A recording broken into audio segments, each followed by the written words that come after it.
the KitchenAid dishwasher E1 F9 drain failure hose check and reset. So the step 1, you can simply reset the dishwasher. Turn off the dishwasher, then unplug it from the power outlet or turn off the breaker. Then wait for around 5 to 10 minutes, then plug it back in and start a new cycle again. In the fix 2, you can simply check and clean the filter. So open the dishwasher door, remove the bottom rack, then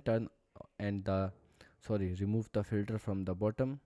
After that, wash the filter under running water and remove food and wraps. Then put the filter back and lock it properly.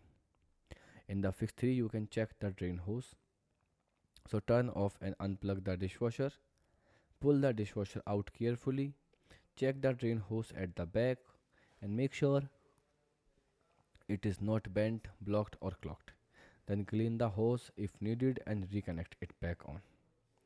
In the fix 4, you can clean the drain pump area. Then remove the bottom rack and filter to clean the drain pump. Then look inside the drain pump area and then remove any glass, food or draft carefully and make sure that the pump impeller moves freely. Goodbye.